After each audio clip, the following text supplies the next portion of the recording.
Hello வணக்கம் and welcome back to my simple vibes. இன்றைக்கி வந்துட்டு நம்மளோட சேனலில் பீட்ரூட் கூட்டு எப்படி பண்ணலாம் அப்படிங்கிறத பார்க்கலாம். அதுக்கு கொஞ்சோண்டு சின்ன onion, dry chilli and beetroot இது எல்லாமே நல்லா வாஷ் பண்ணிவிட்டு இந்த மாதிரி குட்டி குட்டியாக கட் பண்ணி வச்சுக்கோங்க. என்கிட்ட இன்றைக்கி வந்துட்டு கருவேப்பிலையும் தேங்காவும் இல்லை ஆக்சுவலி. ஸோ நான் யூஸ் பண்ணலை, இதை வச்சு நான் மேனேஜ் பண்ணிக்க போகிறேன். இருந்ததுன்னா அதையும் ஆட் பண்ணிக்கலாம். அப்புறம் ஒரு கடாயில் தேவையான அளவு தேங்காய் எண்ணெய் ஆட் பண்ணிவிட்டு, நீங்கள் எந்த எண்ணெய் யூஸ் பண்ணாலும் ஓகே தான், அது உங்களோட குக்கிங் ஆயில், உங்களோட டேஸ்ட்டு. தேங்காய் எண்ணெய் ஆட் பண்ணிவிட்டு தேங்காய் எண்ணெய் காஞ்சதுக்கப்புறம் கொஞ்சமாக கடுகு ஆட் பண்ணிக்கோங்க. ஆக்சுவலி நான் குக் பண்ணிகிட்டு இருக்கும்போது என்கிட்ட ஒரு கேர்ள் கேட்டாங்க, சில்லிலாம் போடுவீங்களா அப்படின்ட்டு பீட்ரூட்டுக்கு. எனக்கு தெரியல அவங்க எப்படி பண்ணுவாங்கன்ட்டு. நான் என் ஸ்டைலில் அப்படி தான் பண்ணுவேன். கடுகு உடஞ்சதுக்கப்புறம் சின்ன ஆனியன் போட்டுட்டு அது கொஞ்சம் சாட்டேட் பண்ணி அது கொஞ்சம் செட் ஆகி வரவும் ட்ரை சில்லி. ஆக்சுவலி நான் ஒரே ஒரு பீட்ரூட் தான் எடுத்தேன், அதனால் ஒரே ஒரு ட்ரை சில்லி தான் போட்டேன். அது கொஞ்சம் நேரம் செட் ஆகி வரட்டும்.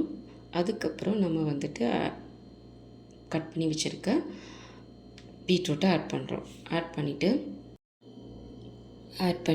கொஞ்சம் இந்த மாதிரி அந்த எண்ணெயில் எல்லாமே நல்லா சோக் ஆகிற மாதிரி சாட்டேட் பண்ணணும். சாட்டேட் பண்ணிவிட்டு கொஞ்சம் நேரம் நம்ம அப்படி விட்டுடலாம், ஒரு 2 to 3 minutes.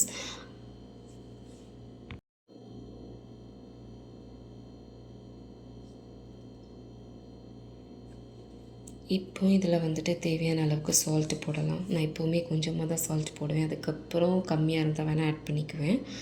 ஸோ சால்ட் போட்டுட்டு அகெயின் அதை வந்துட்டு சாட்டேட் பண்ணிக்கலாம்.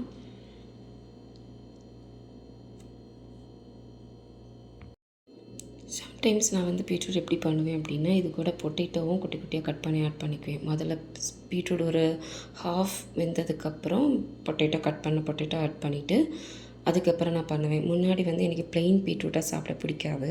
இப்போ ரீசெண்ட் டேஸில் அது பிடிச்சிருக்குது, அதனால் வந்து நான் பொட்டேட்டோ ஆட் பண்ணலை.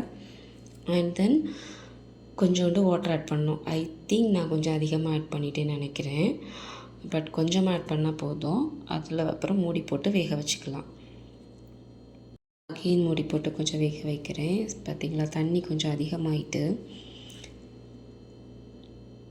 என்ன பண்ணுறது. சரி, இனி அடுத்து கொஞ்சம் நேரம் மூடி போட்டு வேக வைப்போம். அண்ட் தென் ஸ்டில் தண்ணி வற்றலை. அண்ட் அகெயின் நான் மூடி போட்டு வேக வைக்கிறேன். ஓகே, இப்போ ரெடி ஆகிருக்கும்னு நினைக்கிறேன். எஸ், இப்போ ஆல்மோஸ்ட் ரெடி ஆகிடுச்சு. இதுக்கப்புறம் நான் கொஞ்சோண்டு மஞ்சள் பொடி ஆட் பண்ணேன், பட் சொல்ல மறந்தேன்.